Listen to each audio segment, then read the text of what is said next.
皆さん、こんにちは。ジャスティレ。チベット This Week へようこそ。こちらはチベットテレビのテンジン・ラックフェルと申します。チベット、ダライラマ法王、そして CGA に関する1週間のニュースをお送りいたします。それでは、まずヘッドラインを見ていきましょう。ダライラマ法王は、マハガラプージャ、大黒天の礼拝とゲロン受会式に出席しました。ダライラマ法王は、リアディスキン教授のバトマスリー勲章上軍を祝福しました。チベット国内の新型コロナウイルス事例が急増し、海外からチベットに戻ってきたチベット人らが困難な状態にさらされています。ベンバツリン出席大臣がカナダ訪問を終えました。チベットハウスジャパンはゴールデンウィークに合わせチベットフェスティバルをオンライン開催しました。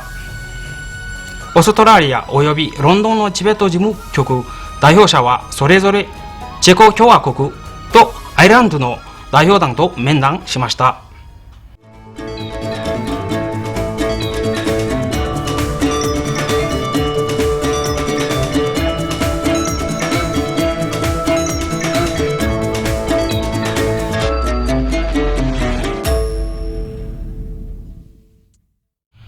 ダライラマ法王は5月9日月曜日、本山であるスグラハンで行われたマハガラプージャ大黒天の礼拝とゲロン受会式に出席しました。チベット仏教におけるゲロン受会式というのは、戒律を受けて誓いを立てることであり、その誓いこそがくじけないように補う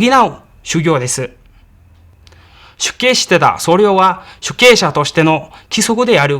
ウィナや律の厳しい勉強と修行を行います。ダライラマ法王は先週から今週にかけてデブン、ガーデン、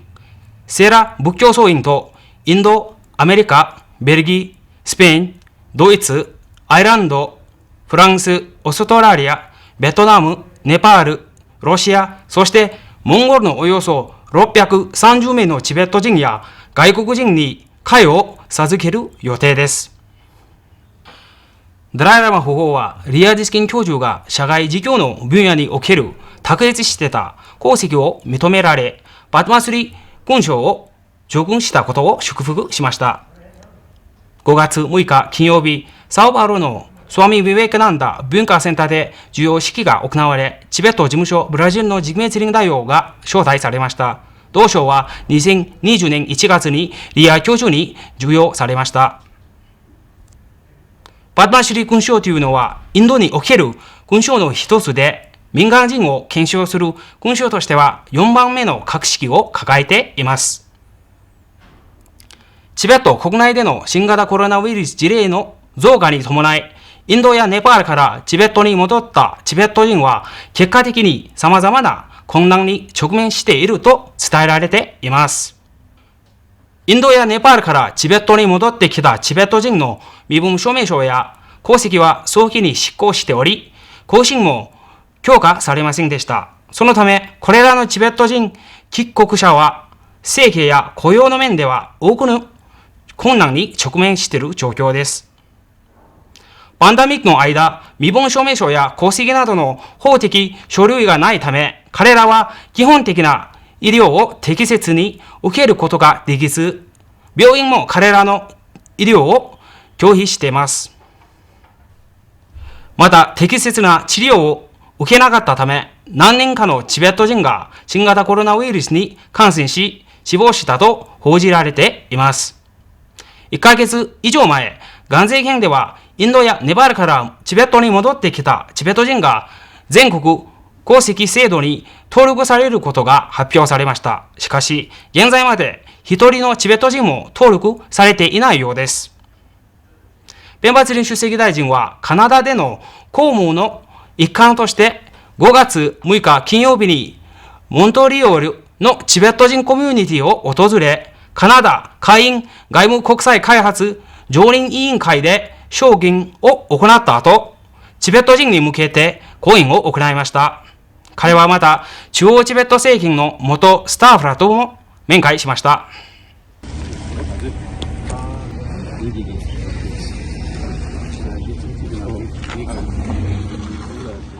トロントでは出席大臣はチベットカナダ文化センターでチベットの若者たちと話し合った後、トロントの中国、ウイグル、台湾、そして香港のコミュニティの代表者やリーダーらと交流しました。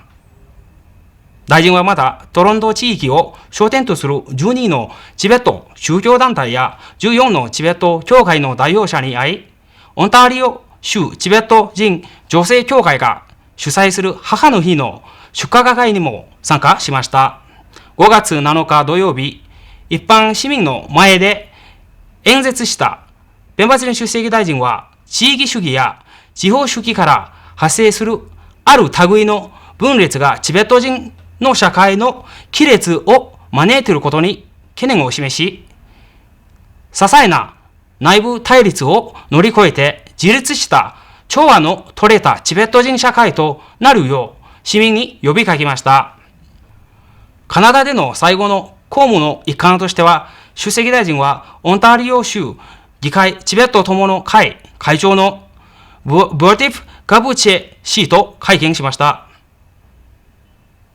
チベットハウスジャパンは5月1日から7日までのゴールデンウィークに合わせてチベットフェスティバル2022と題する5日間のオンラインフェスティバルを開催しました。代表のアリア・ツェワンゲルボ博士は、海外の挨拶ではこのフェスティバルを通じてチベット人と日本人が互いの豊かな文化を共有して精神的なかつ文化的な絆を含めたいと述べました。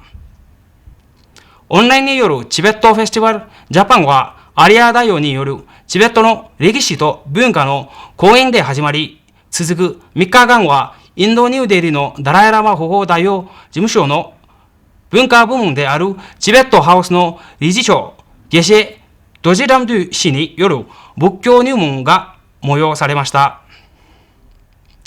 最後にはチベットの料理を作るデモビデオが紹介され、チベットと日本のアーティストがオンラインで歌を披露し、フェスティバルは終了しました。